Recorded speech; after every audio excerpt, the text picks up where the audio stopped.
listening to Coffee and Conversation with Recovery Advocate Network, the nonprofit organization that strives to address the staggering disparity in resource availability for individuals suffering from mental health disorders, processing disorders, addictions, trauma healing, and sexual identity challenges.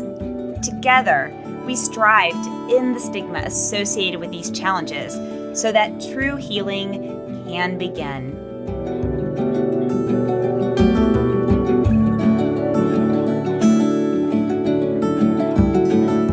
Welcome back to Coffee and Conversation with Recovery Advocate Network.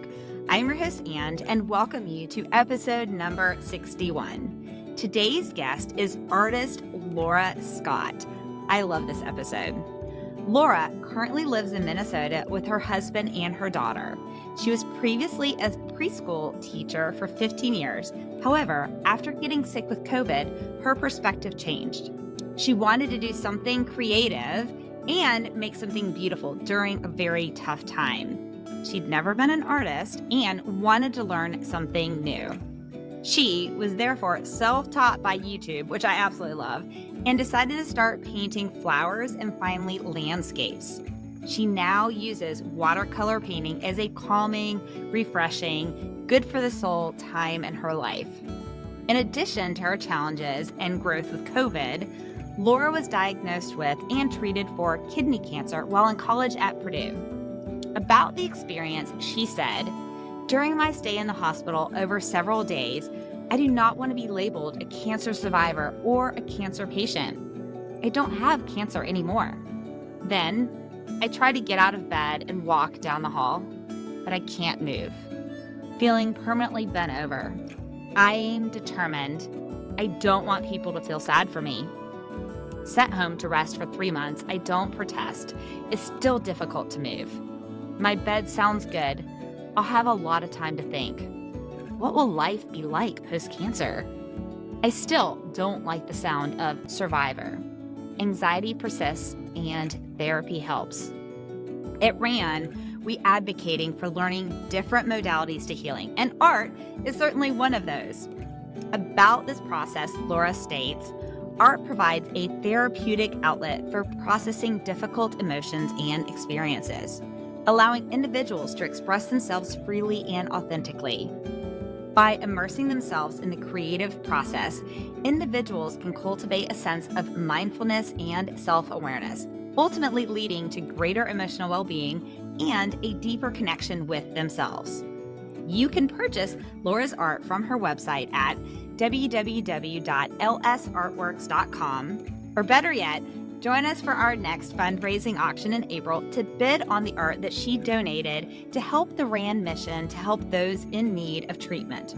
Additionally, follow her on Instagram at ls_art_works. Okay, enough of this. Let's do it. But first, let's remember our 3 C's of engagement. Number 1, commit to staying for the full episode. Actually, that's normally number 2. We're going to go with it for number 1 right now. Commit to staying for the full episode. I love all the conversations we have about healing and making the world around us better. Number 2, click that subscribe button, follow us, give us 5-star review, love us, whatever it is on the modality that you're listening to this podcast, please do that and share this with your friends. You never know who needs to hear this today. And then what's our 3rd C? Well, of course, it's our coffee. So fill up your coffee, sit back, relax, and let's get started.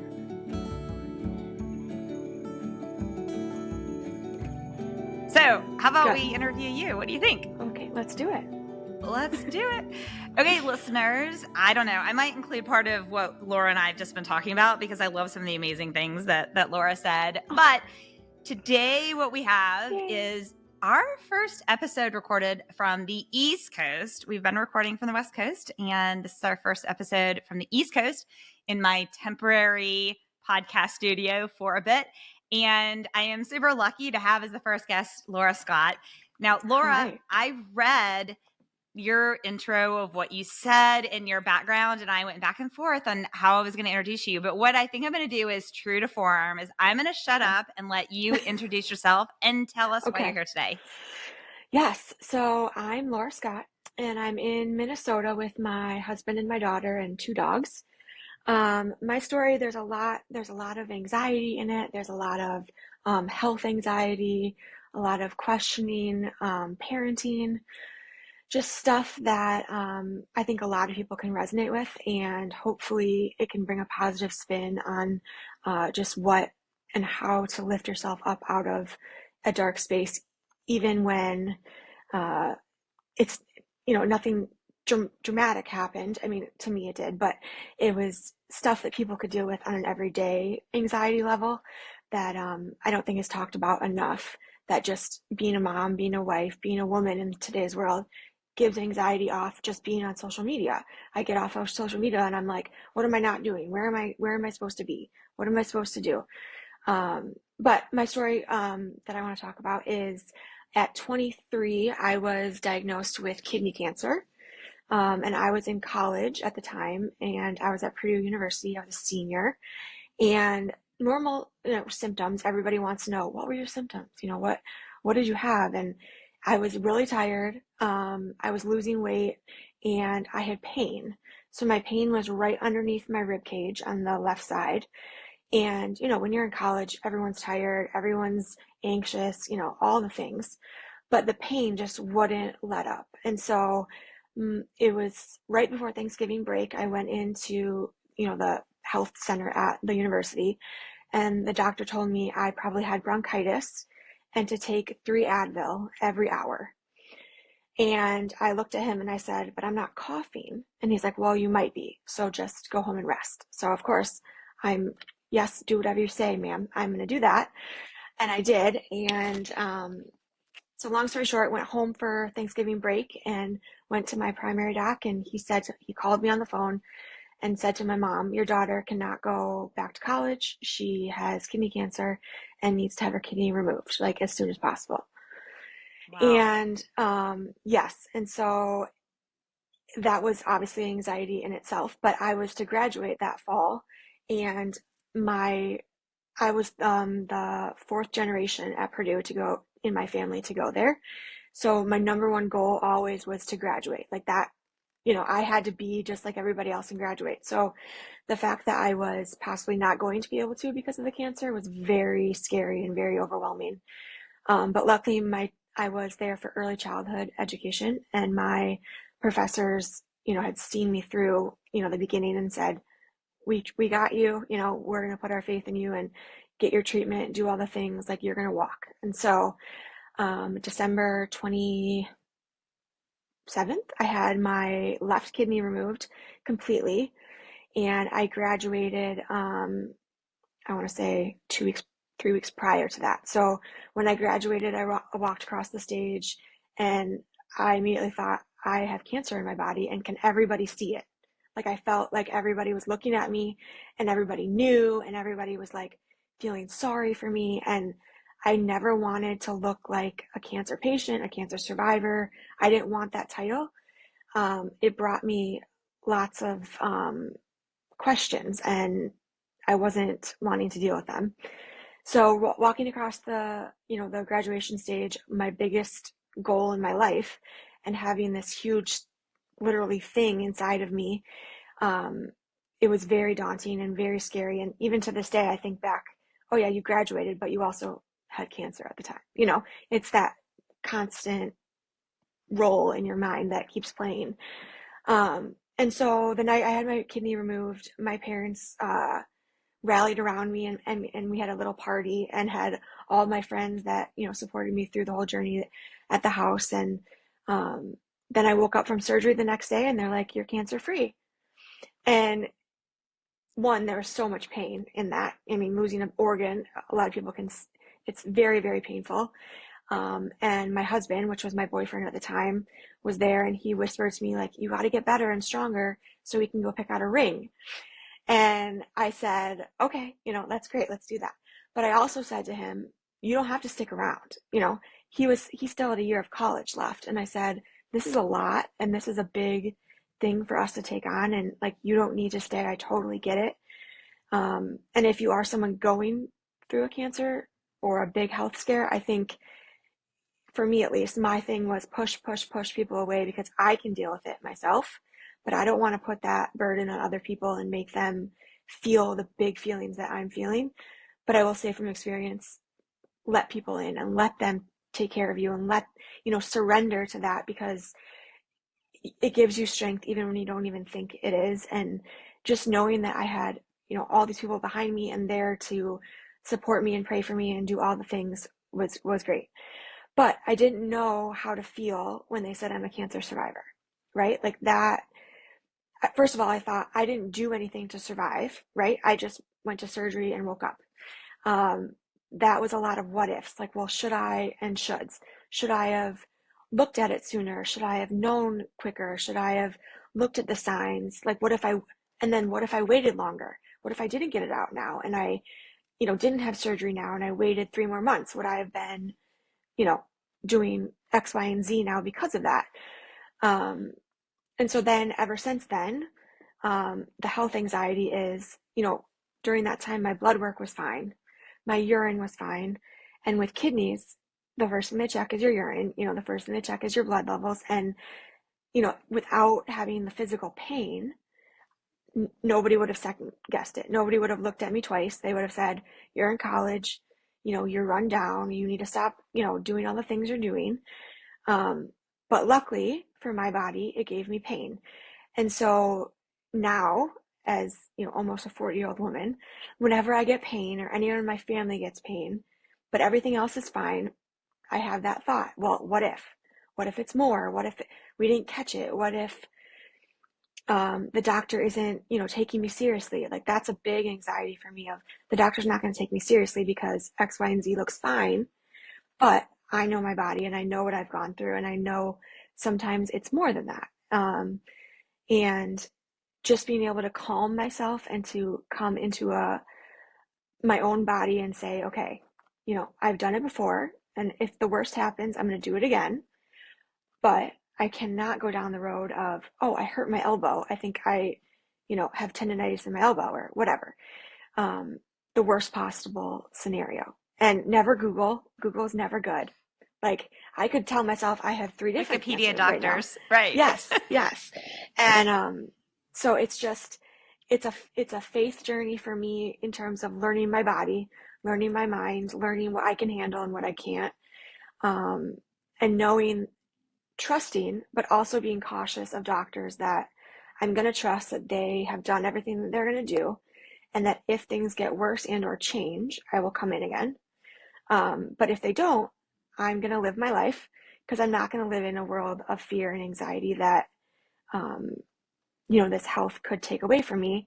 And then again, I won't have that time back in the future. So it's taken me a long time and lots of therapy and lots of outlets to be able to say, like, in this moment right now, I'm physically fine.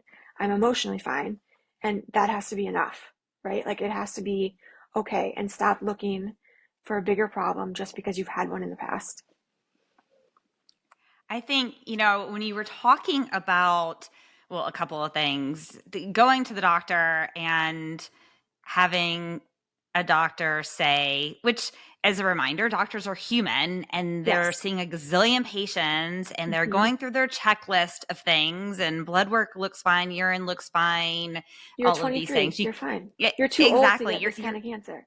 Or too Yes, young. You're exactly. too You're young. too young.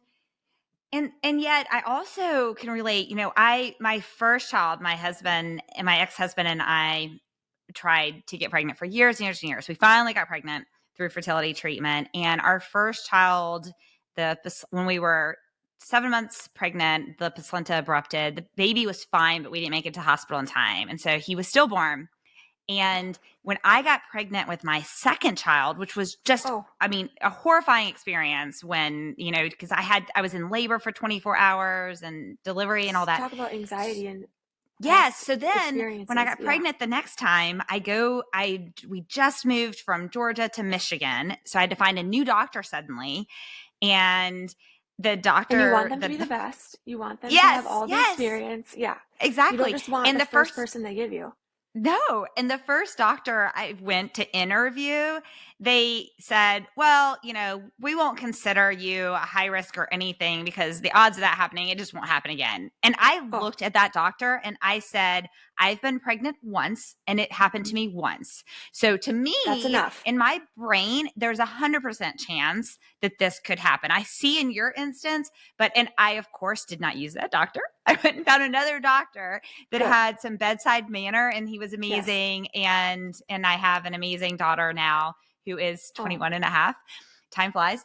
But yeah, that idea of, I just remember even during that 9 months, every little thing being so yes. concerned. Maybe it was this Hmm. because I had an instance where I had a super easy pregnancy, and all of my friends who'd been pregnant, because you get in these groups of the same age people, so all your Yeah. friends are pregnant at the same time you are, and they all complained about aches and pains, and I didn't have any until suddenly one day I did. And I was in Mm, church and my lower back hurt, and I thought, okay, this is what everyone else complains about, right? This right. is what they're talking about. This Finally, I'm is getting it like normal. everybody else. Exactly. And so I didn't think anything about it, and I didn't do anything. And then it was suddenly too late. And I had those thoughts as well, like, oh, well, if I had immediately gone to the doctor, all the if would The what could, ifs, right? yeah. I always Yes, say the what exactly. ifs and the shoulds will kill you. I mean, They you they could come totally up with they totally anything. But yeah, it's crazy that, you have to be your own advocate in a doctor's office, that they went to school for all these years. They're the experts, but you also are expert of your own body, and you're expert of your child, especially when you're pregnant. You know if things need to be examined more or if you're just gassy. It, you have a maternal instinct even before the baby's even born. And the fact that you didn't, I mean, not that you didn't, but that you felt all those feelings and you thought, that's what everyone thinks. Like, I'm normal. This is good. And that's a positive for you. But then to think back, like, yeah, I can't even imagine. I can't even imagine that. I would, Well, I also think it's I think both of us would agree to individuals listening, and if you're in a situation and you need additional support or additional yes, follow-up for a reason, do not feel guilty. no, Absolutely do not feel guilty, because you only live one life, yep, and you deserve to have the best care and quality care that you possibly can. absolutely. And if you don't have it in front of you, go find it. And if you can't, find a friend or a family member or somebody that can make calls for you on your behalf. When I went through this, people were always like, "What can we do? What can we do?" And I'm thinking, I just want my mom. I don't really, because I was young and I didn't know what I needed at the time. But now, as an older person who also goes through health stuff, like, I also want someone to make those calls. I don't want to sit on the phone with a doctor. I don't want to sit on the phone with insurance. I don't want to wait for a pharmacy call to call me back for the meds that are going to make me feel better. So if people are saying, "What can I do?" and you're like, "I don't know, but I just feel overwhelmed," hey, give a call to a pharmacist, give a call to a doctor. Here's my birth date. Here's the medicine I'm going to need. They're going to ask you these questions. It would just take a load off so that you can rest and get better and stronger and not have to worry about the logistics of healthcare. Well, and add to that, if you are listening to this and there's someone in your life who's struggling with something and you don't know how to help, you know what you Mm-hmm. can do? Don't say, like when you just say, "What can I do to help?" A lot of times people don't know. They're so overwhelmed or Right. they're afraid to ask, but either one of them. Instead, say, "Okay, I am dropping off, or I Mm-hmm. am sending to you via text message Uber Eats gift Yep. certificates for next week, or Mm-hmm. I am sending my housekeeper over there to do your laundry, wash your windows, whatever.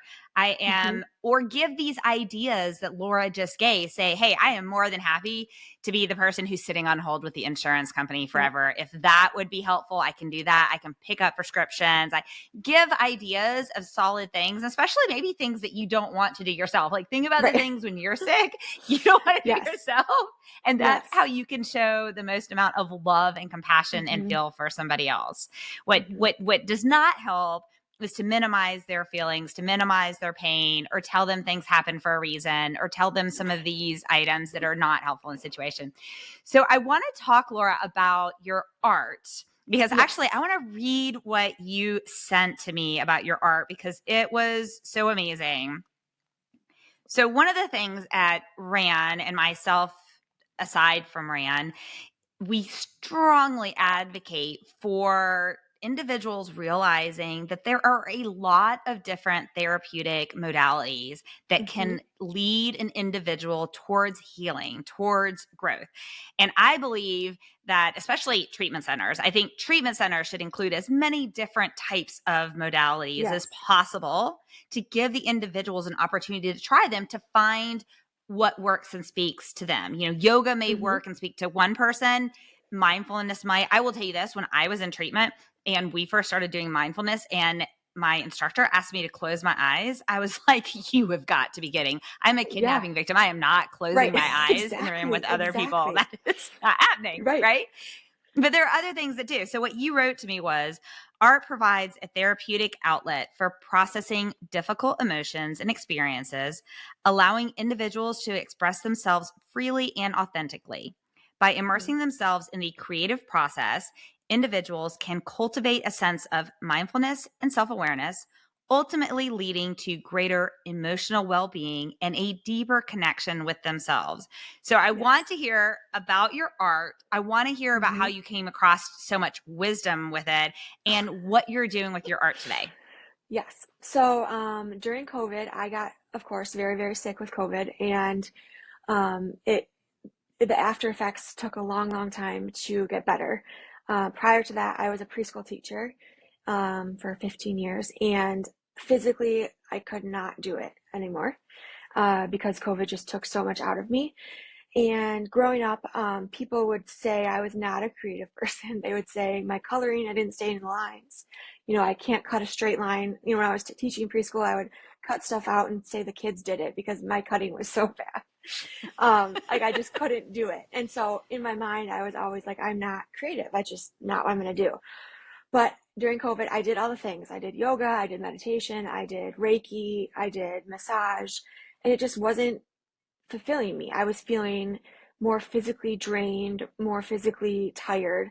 And so in the back of my mind, I was just having this little voice say, like, why don't you try painting? Because I see myself like in France on a balcony, like with a big thing, just painting and drinking coffee all day. Like that's what when I think of a dream would be, which to my mind is not a reality of a dream, but if I had to guess, that what I'd say.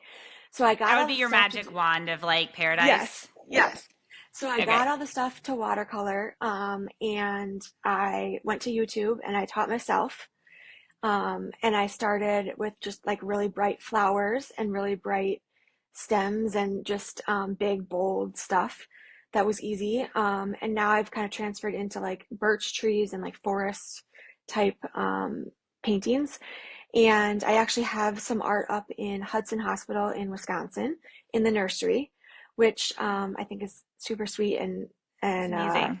just yeah. And some of it's up in the hallways and in the waiting rooms and stuff. And it's kind of full circle, right? Like that is calming other people when I've been in that situation multiple times and looked at these bare walls and thought, like, this could use a little bit of an uplift.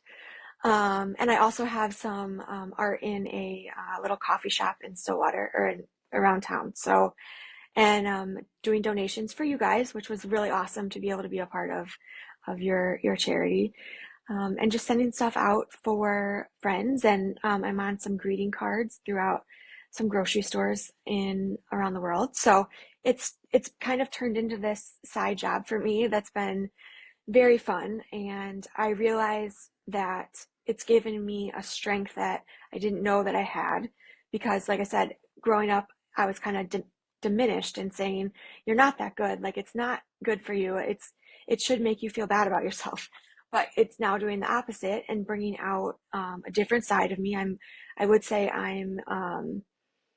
a lot, I'm letting go a lot more because with painting, you have to let go, especially with watercolor. It's literally letting go of the brush and seeing where the water goes and where the water takes the paint. And sometimes it doesn't turn out the way I thought it was going to, but it turns out better.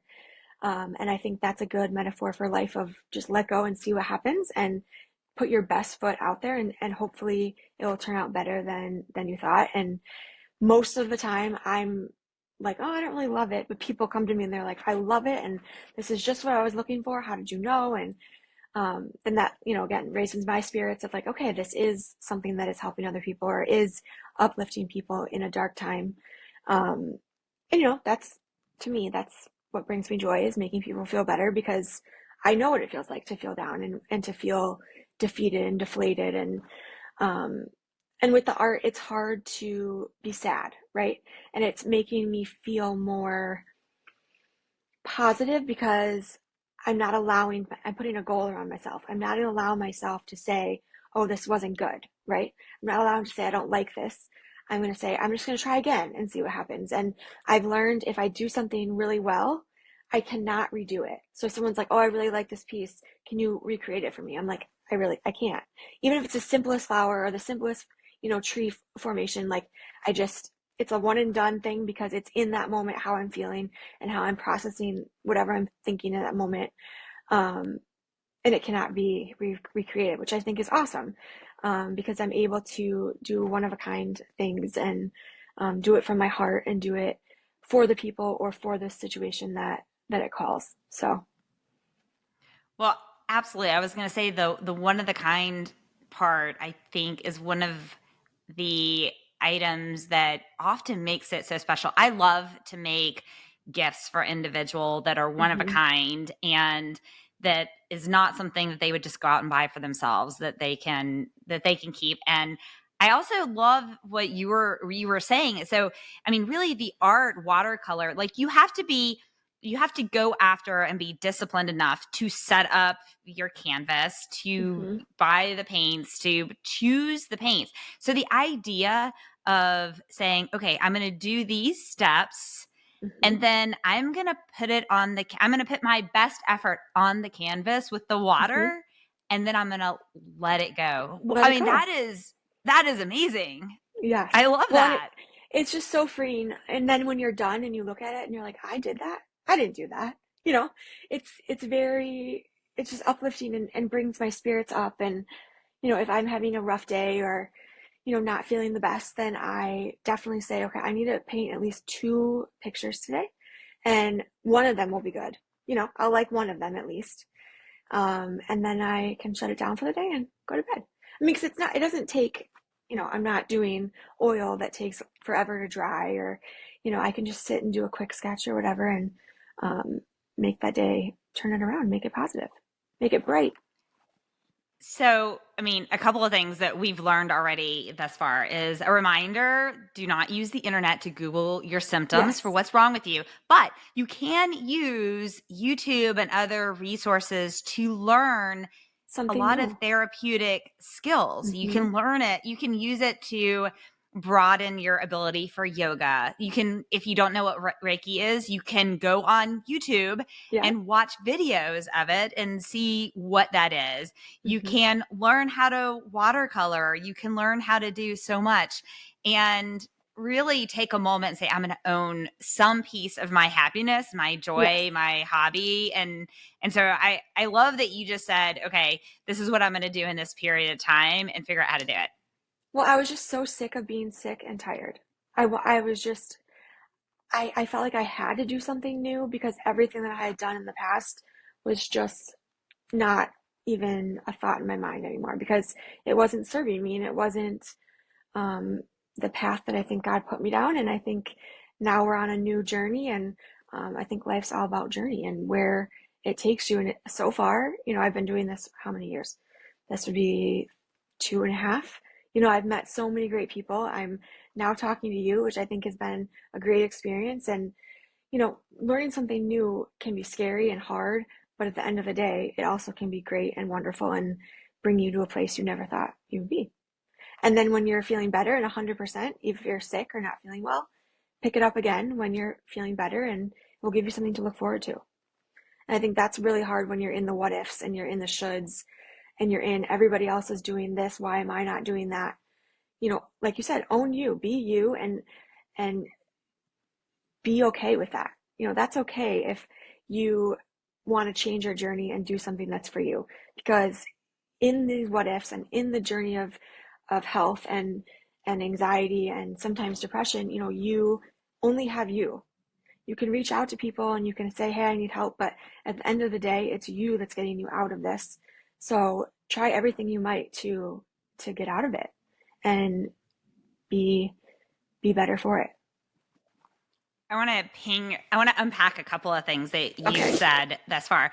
One is we talked at the very beginning before we officially kicked off about seeing, having challenges in your life and making a decision on if you're going to take those challenges and be angry and dwell in those, or if you were going to take those challenges and figure out how to make the space around you a little bit better in the world. Mm-hmm. And I will say this, there is science behind this. I'm not going to quote the stats, but I know for a fact there is science behind the fact that when you make the latter choice, which is trying to figure out how to take each day and make it a little brighter, when you live a life of gratitude Mm-hmm. and when you say, okay, this environment around me, like you said, the walls in the hospital that you were in, right? And when you look at it and you see just plain walls, that's not very much fun. So you're No. decorating those plain walls. Okay, I almost forgot. I almost did a classic Ange move because I had this idea, oh, I want to share something really embarrassing. And then Oh, you were saying such insightful things. I forgot what it was, but I oh. remembered what the embarrassing thing is. Okay, Okay. so art. I'm not an artist as far as drawing and painting. I do blacksmithing and wood turning, and I used to quilt Oh, and stuff like that. But okay, so when I was actually at the refuge, which is where the founding members of the board met, I was there in what I call eating disorder camp. So it was the yep. second part of my journey because had these debilitating nightmares. I was just trying to get control over my life, and not Yeah, eating was a way to get control. So I was in what we call sure. eating disorder camp. Okay, so Laura, I don't know how much you know about eating disorder camp or eating They disorder make you do a treatment. lot of art. Well, before that part is the embarrassing part, the TMI part, is that when you go to use the restroom, depending on the level you are at, how long you've been at the treatment center, how trustworthy you are They have to not go with allowed you. to close the door to the Yep. restroom. You're not allowed to flush. And you have to make noises while you're pooping and peeing. Okay, this is not easy to do. I mean, this is like really, really hard. And so I go to this treatment center and the walls, like one of the therapists who she was amazing. She actually I interviewed on episode 8 at Janine. And so she had like printed off some pieces of paper that were DBT skills. So dialectical behavioral Right. therapy skills, which I Mm-hmm. think are amazing. But a couple of them on this black and white piece of paper on the wall on the other side of the bathroom, the toilet. The And stall. here Yeah. yeah, right. And here you're sitting here and you have someone outside, the door's open, you're trying to poop and you have to say something out loud, right? And this is all you have. Man, I used to actually just hum songs and that worked for me. I couldn't talk. That's way too much concentration for me. Right. I wonder how many people have stopped listening right now. But anyway, okay, so I finally decided, like, this is ridiculous. We need to have fun with this. So I was there with several individuals who were good at art. And as you just mentioned, they do have you do a lot of art. But sometimes Yes. tying into like put all your feelings into this painting or this board that you're now going to destroy or some different types of art. But Yes. what we decided we were going to do is we were going to paint funny signs for the bathrooms. So we did ones where, how like a Yelp review and we gave it like Right. 1 star and said, will not come back, no privacy. And we had all the, like, we were able to, during our limited phone time, we Googled Mm-hmm. funny poop sayings and That's signs awesome. and recreated them and painted them to put on the wall for future people. And it was so amazing because it was also this thing that it was a part of life and healing to have to go through this at a treatment center, but it didn't Mm-hmm. have to be miserable with blank Right. walls. Like, everyone poops. Like, come on. And Yes. so we did this art, and it brought me so much joy just knowing that we were able to make the experience of being in a residential treatment center for something that's Mm-hmm. incredibly difficult. And the suicide rate in individuals with eating disorder is off the chart. It's Yep. one of the deadliest disorders. And it's really hard to identify in people sometimes. I mean, there's just so much that to put in there. But anyway, so that was our Well, fun and little that's thing. so awesome because even in your worst moments, you're thinking of others. Because I mean, if you think about eating disorders, some people have a really tough time going into the bathroom, right? Like the bathroom might be a trigger or a place to make themselves feel better. So the fact that you're making them laugh, and I think laughter is a huge key in recovery, is so much better. Instead of you know, worrying about going to a place that is triggering or upsetting or hard to do. Now they're looking forward to like, oh, I wonder what's on the stall today. Like, let's read it out loud to each other and be funny. I think that's great. I carried it on into my bathrooms now. I have, those little boxes you can put on the back of the toilet that say something. Yeah. So I have the one that says nice butt on it because I just think, yeah, you should have fun with that. But I love that part of it. And listeners, before I forget, so Laura has donated some art that will Mm-hmm. be in our auction in April. So Mm-hmm. I will put information into the show notes. I will put some information into the video that comes out, as well as Laura's details so that you can bid on that art. All the money from the auction is going into reserves to create scholarships and bridge grants for individuals who are in treatment and their insurance suddenly drops them, Mm-hmm. or going to expand as well into areas such as helping with maybe a sober living or Nice. some different types of treatment modalities that individuals can apply for scholarships for. So Mm-hmm. your hard work will Yay. go towards facilitating those and, a little bit of a different path, which I think is really exciting, actually. Yes, it's very exciting. I think it will be a good thing. I can't wait to hear all the stuff that you get donated and how the event goes. Yeah, it So, is like I always end up buying like the most interesting things that I put on there because I have to say I'm a little obsessed with autographed guitars. And so oh, I've been the last auction I bid and was the winning bid on one from oh my gosh. This is what happens when I try and off the cuff think of who it is that I would say, who's the best signature you have? well, I have an autographed one from Styx, the whole band, Oh, and I nice. really Yep. like. But Richie Sambora uh, autographed one that was a personalized one. So I asked him, a part of this podcast, and we'll ask you at the end what your favorite motivational quote is. And so I asked him to write that on the guitar. And so it's in storage right now, waiting to be put up in my podcast studio at my new house. But I love the Nice. idea of every individual having special words that have meaning to Mm-hmm. them. And so that's what I did. So your But I'm podcast a room's little going to be obsessed with that. full of guitars. Guitar, That's a great. snowboard. I bid on the snowboard from Chloe, and she's amazing, and she has a great story of overcoming mental health, and so that was fun. And so, listeners, I kid you not, there are going to be some amazing things in the episode, and we're still taking donations. So if individuals want to make donations, they can reach out to us at donate@recoveryadvocatenetwork.org. Okay, the other thing I wanted to unpack with you is something you said at the very beginning. Mm-hmm. In the very beginning of this podcast, up until recently, we've had it listed as a mental health podcast. And Mm-hmm. we are experimenting. I hope we don't, I hope this experiment works well because it took a lot of work to change a lot of the graphics. But we're experimenting with changing it into a mental wellness podcast. And the reason Mm-hmm. is that the world still thinks that mental health is just this segment of things that are severe, like severe depression or Right. suicidal ideations or self-harm or addiction, and there's this mindset of this. And if you've listened to episodes of the podcast, we really focus on thinking about every single part of how individuals can be their best self. I mean, I think your mind Right. is the one thing that's absolutely unique to you, right? Your Mm-hmm. personality is. And Mm-hmm. so any way that you can protect, grow, and thrive Nurture. on Yeah. nurture exactly your mental well-being. So I want to talk a little bit about what you were saying about the anxiety and some of that, and what your perspective was maybe earlier in life and where you are now with all the growth that you've had. Of anxiety just in general. Yeah, Or my really health anxiety.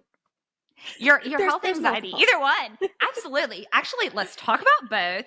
Really Yeah. with the idea of I want listeners to understand that there is that I think some people minimize their challenges and they don't go out and try and figure out creative ways to grow because they think, oh, it's Mm-hmm. just not that big of a deal. What am I complaining about? What am I complaining about? Ange was kidnapped. I can't complain about that. No, Right. you Exactly. absolutely deserve to live your best life. Yes. And whatever those obstacles are, you deserve to thrive and grow through them. So I really want to talk Yes. about your perspective on that. Yes. Well, the fact that you said, like you were kidnapped, what do I have to complain about? That is in my mind all the time, right? Like I had cancer, but I had an organ taken out. I didn't have to do chemo. It wasn't that bad, but it was bad because I lost a kidney, right? My body's different now because of that. Um, so I think it just goes back to, you know, almost like you are enough, right? Like you are enough that yes, you had cancer, but you didn't have to do chemo, but you still had X, Y, and Z and da, da, da.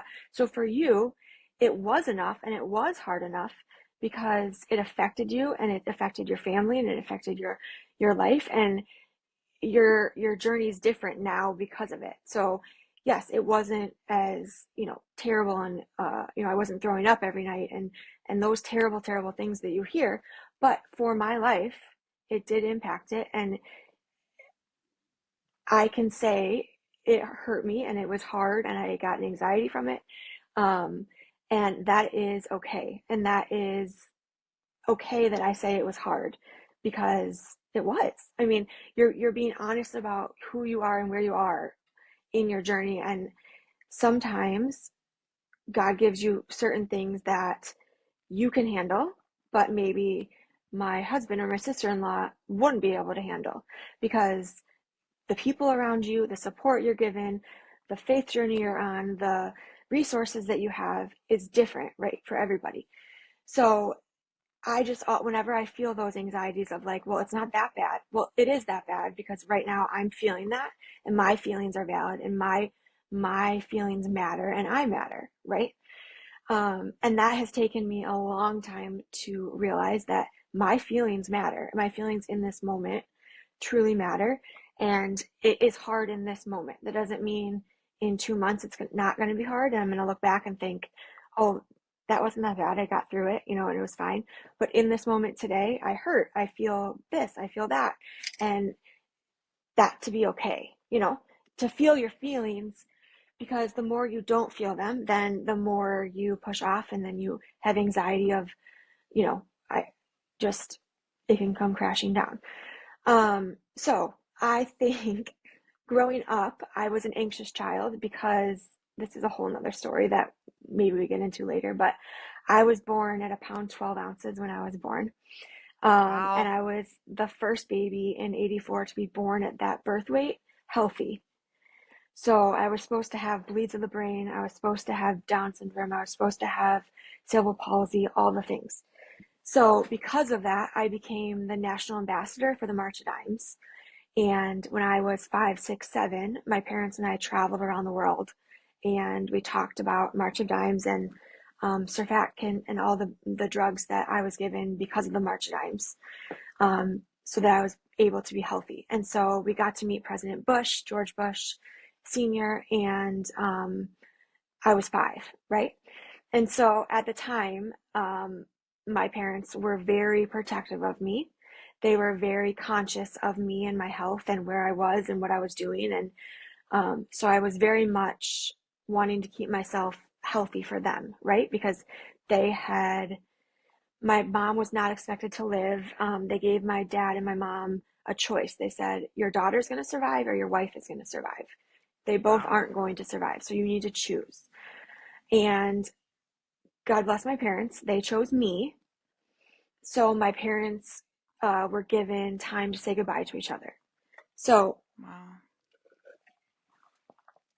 luckily, and by God's grace, my mom survived, and so did I. And we were able to live this happy life with the three of us and travel and talk about the March of Dimes and how great it was, and me being a little national ambassador and be on TV and do all these things. So I had grown up very quickly in terms of like, look at you overcame prematurity. You overcame, being, you're supposed to be like the shoulds. You should have been, should have been, should have been. So growing up, I was very much aware of that and aware of like, again, what did I do to beat this? Just like my cancer. What did I do to beat cancer? I just lived my life. I was just a 5-year-old living my life the way that I knew how. Um, but to others looking on, it was very much like, look, oh my goodness, you survived this and blah, blah, blah. So being on a stage and talking about that at a young age was very anxiety ridden, because I remember thinking, these people are clapping and they're saying, I'm so proud of you, and thinking to myself, I didn't do anything. Like that was very anxiety ridden of like, well, should I do more? Should I talk more? Should I, explain myself more? Should I, speak more clearly? But then my parents are saying, well, you're 5, like your expectation of yourself is way higher than it needs to be because of the situation that I was put in. So growing up, having that anxiety and wanting to live well for my parents, because my mom literally was going to die for me, was so much pressure and I cannot um, imagine the so pressure. much just, needing to be good. Um, and that took a long time and a lot of therapy to say like, okay, Laura, you are going to mess up. You are going to make mistakes. You are going to fall sick. Your body is going to fail you. And it has, but just like everything else in the life, it moves on and it gets better. And because of my situations in my life, I've grown stronger for it. But I'm no different than anybody else. In those moments, I feel fear and I feel anxiety and I feel sadness, and that has to be okay. Just because, my parents had these high expectations for me and didn't want me to feel sad and didn't want me to be sick, I still did. I remember saying to them when I was sick, like, I'm so sorry that I'm sick. I'm sorry that you guys have to go through this, for all the stuff that you have wanted for me and, put on my shoulders. Like, I'm sorry that you have to deal with a child that has cancer. And they were, both like, this is not on you. But because of my situation, that's where my brain went of like, I'm not good enough. I'm not being healthy enough.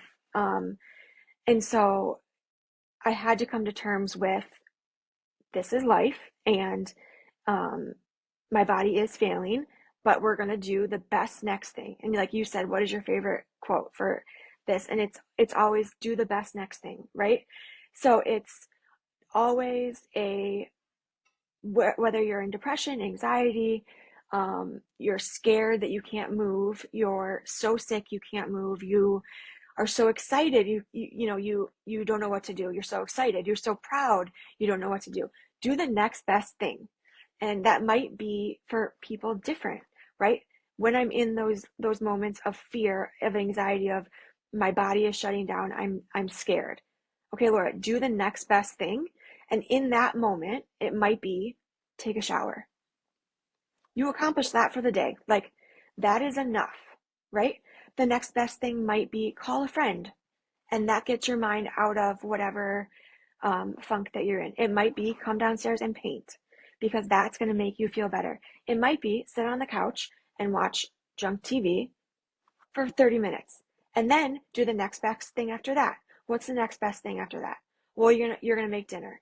Okay. Well, oh my gosh, that's so overwhelming. I don't know what to make. Okay, what does your body feel like it wants right now? I want popcorn. Great. Let's make some popcorn. Right? It doesn't have to be so big. And I've learned that and used that throughout my life of just focus on you and do the next best thing for you. It's going to look different for other people. Other people might need to go for a run. Great. Me, in my journey of life, that is not the next best thing. My body will shut down and not like that. So I think in those journeys, you learn about yourself and you learn what you need. And like I said before, you are in this by yourself. Yes, you have people around you. Yes, you have people who love you and will bring you up and support you, but you and yourself need to be okay in these moments. And if the next best thing in those moments is going to make you feel better, you need to do it. Absolutely, absolutely. And when I interviewed Dr. Constance, I don't remember what episode it is. It's one of the early episodes, and I interviewed him. He's the author of the book 52 Weeks Being Mindful. And I did see Mm, he has another book out now. And one of the quotes in there is every life matters, including yours. Start acting like it. yep. And I think that ties to as well is that, like, let's first off, let's stop looking at social media and Yep. thinking everyone on social media has a better life than what we do. They have a Right. different life. They have their Mm-hmm. life, and you also don't have any idea what their life is like because of what's Exactly. on social media. And but they have their life. And one of my self-made hashtag is be brave, be badass. And the part of that is I strongly believe that every individual has their own personal badass. And Mm-hmm. what's my personal badass, which is my personal best for today, which may be different than my personal best yesterday and Oh, my for sure. personal best tomorrow. But whatever my personal best is today, that's my badass. And Mm-hmm. it's upon me to be brave enough to reach towards that every Yes. single day with that Mm-hmm. idea of what I could do some other day. And I loved how you mentioned, maybe today it's to sit on the couch and watch 30 minutes worth of Right. mindless TV. And maybe tomorrow it's to start writing a book or something Right. like that. It doesn't really matter what it is. What's the next best thing for the moment that is in front of Mm-hmm. you? Yes. And I mean, I think that applies to even things that are good, right? Like you get so excited and it can be overwhelming and scary, but a good scary. And it's like, okay, where do I start? And you want to get everything, your ducks in a row, right away. And it's like, okay, let's calm down and think about this. It's not all going to be revealed to you in 24 hours. Um, but in the next hour, you could feel better or start to feel better, I should say.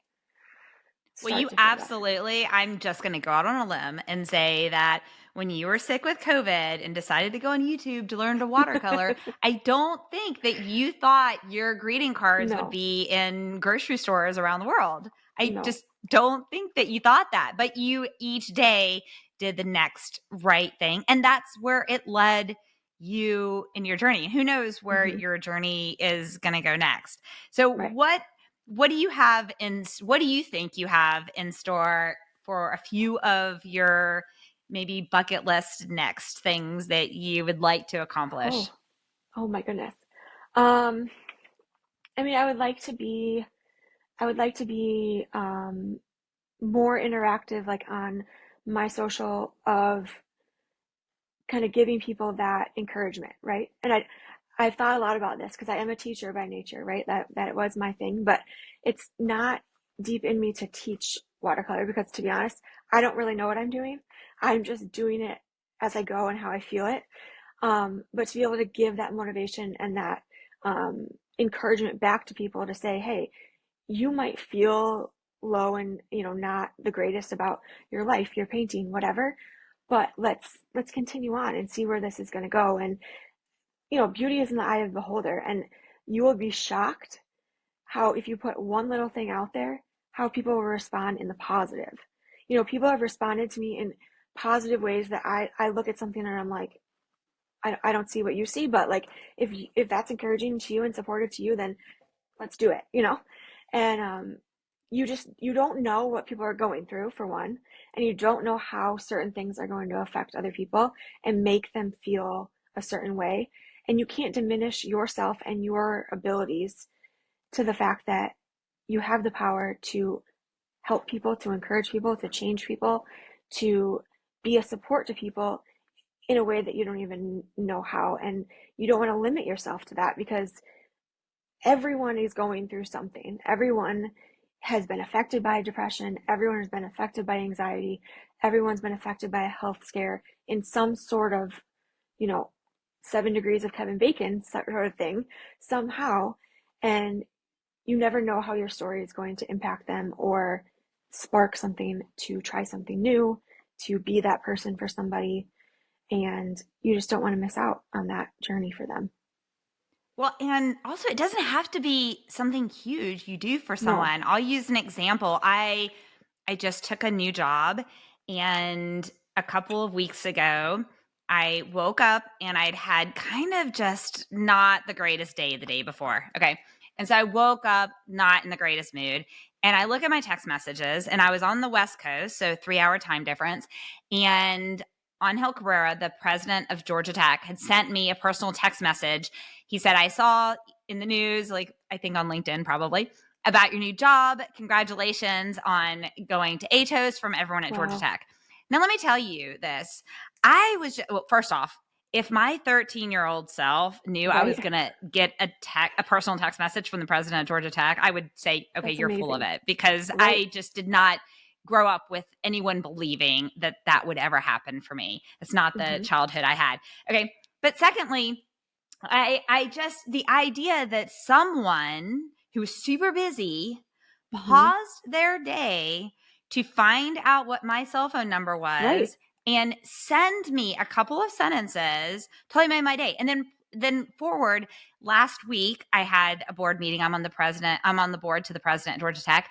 And so I saw him and I said, hey, by the way, that text, you sending me that text message totally made my day. I'd had not a great Mm-hmm. day the day before, and I woke up on the West Coast and I saw it. You know what his response was? His response was, thank you so much for telling me that. Because I think we need to do big things. And all you're doing is Right. reminding me that sometimes the little things really make such a huge Mm-hmm. impact on Right. the lives of others. So I just love how he was able to share that gift with me, and then me showing him my gratitude Right. that he was also able to remember, and he's going to share that gift with somebody else, which I just think is so cool. That's very cool. Congrats. That's awesome. So is there anything that you really want to make sure we cover today that we haven't discussed already, or any words of wisdom or thoughts you want to send out into the Recovery Advocate Network universe? Mm-hmm. Um, I would just say don't be afraid to reach out. Like you said, it's the little things, and you're not going to get everything you need and or want from one person. This is also what I've learned. Oh, that is so Your best wise. friend is not going to give you everything that you need in those moments. Your husband isn't going to give you everything that you need in those moments. You get them from little bits of pieces of people, and you look at it as a community of people that are there to support you and bring you up and be a part of your journey. And I think reaching out is always great, but then also, like you said, thanking people for being there for you, I think is also great. And just knowing that you are worthy of your feelings and you are worthy to have you are okay to have a bad day, but you need to get better from that day, right? It's okay to feel those moments in those moments, but to know in the back of your mind, it's going to continue to get better each day. And eventually, it's not going to end like that. The end isn't going to be bad, it's going to be better. And you just have to trust the process and trust yourself because you do have it in you. You have to reach down and know your feelings, know your worth, know that um, people truly care. You have to let them care about you because I think it's hard to push away. Absolutely.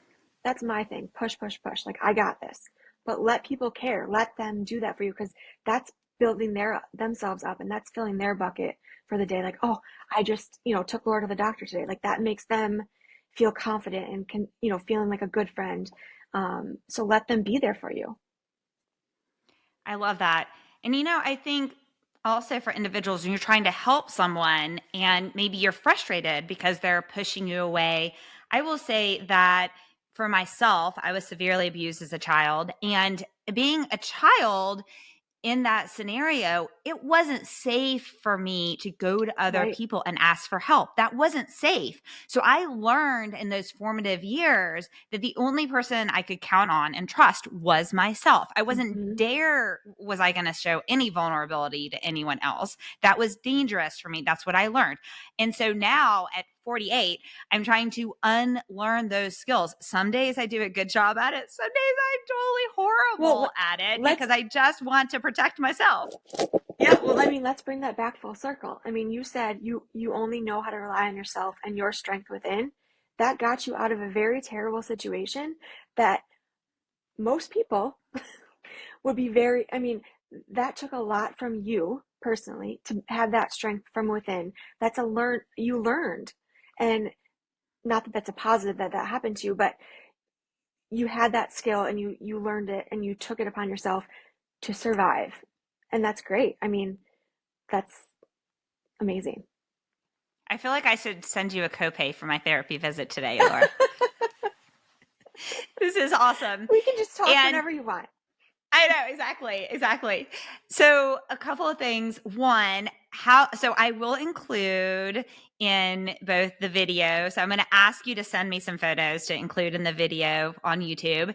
And I will include in the show notes links on how listeners can find you. But how can listeners find you if they're interested in your art? Yes, you can go to LS, L as in Laura, S as in Scott, artworks with an S.com is my website. But then my Instagram is ls_arts_works. But we'll put it in there because it's hard to say out loud. So yep, no, that makes sense. LS Artworks. Make sure you have the S at the end of works. Mm-hmm. And that is on the website. And then you have the underscores in there for your Instagram. And so we will include that. And I know you've already given what your favorite motivational quote is, but go ahead and let's have that be your parting words for today. If you will reshare for the listeners what that is. So remember, if you're going through something good, bad, exciting, terrifying, debilitating, do the next best thing for you. Absolutely. Thank you so much for being a guest today. Thank you. I loved it. It was great. Thank you for joining us today with your coffee and conversation. We hope you've been encouraged and learned something from today's story. To learn more about today's guest, please check out our show notes for more details. Now it's time to remember to like this episode, subscribe, and turn on your notifications to ensure you do not miss future episodes. Recovery Advocate Network envisions a world where individuals with mental health challenges receive comprehensive and effective treatment without the worry of financial burdens to themselves or their families, all without the stigmas often present in society. We are proud that every individual worked with RAN does so on a 100% volunteer basis. You can support the mission by making a financial donation via PayPal or Venmo, or email donate@recoveryadvocatenetwork.org if you would like to donate items for our next fundraising auction. Please visit our website at www.recoveryadvocatenetwork.org to learn more. Now, stay in the loop about upcoming events, future episodes, and more by following us on Facebook, Instagram, Twitter X, TikTok, LinkedIn, and all major podcast platforms.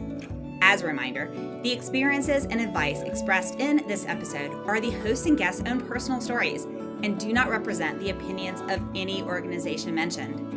RAN is passionate about opening the doors for all voices and experiences, not just those expressed in any particular podcast. If you want to share your experiences or expertise, we encourage you to be a future guest by emailing us at podcast@recoveryadvocatenetwork.org or submit a blog by emailing blog@recoveryadvocatenetwork.org. We also encourage you to comment on the episode so that we can continue to provide content that is most beneficial to the community.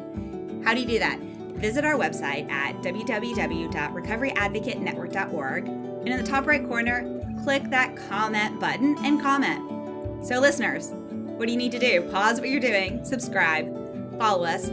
Please give us a like and a 5-star rating, write some meaningful comments, and most importantly, share these episodes with your friends. You never know whose heart you will touch, so please be a part of a reason someone has new hope today. If this episode was triggering to you, we encourage you to contact your support system, therapist, national and community support groups, the Global Crisis Text Line by texting 741-741, and/or if in the U.S., dialing 988 to reach the Suicide and Crisis Lifeline. If you're in the U.S. and need additional resources such as shelter, support group resources, transportation, food, and/or a safe, confidential path out of physical or emotional domestic abuse, please call 211 or visit www.211info.org for assistance. Now, we know you are very busy, and we are grateful that you said yes to sharing time with us today. If you stuck to our 3 C's of engagement and listened to the full episode, then visit the podcast section of our website and leave the comment about the podcast, and you'll be entered to win an autographed copy of one of the books from one of our book club series, as well as a Coffee and Conversation coffee mug. So thanks again. Until next time, back to your coffee.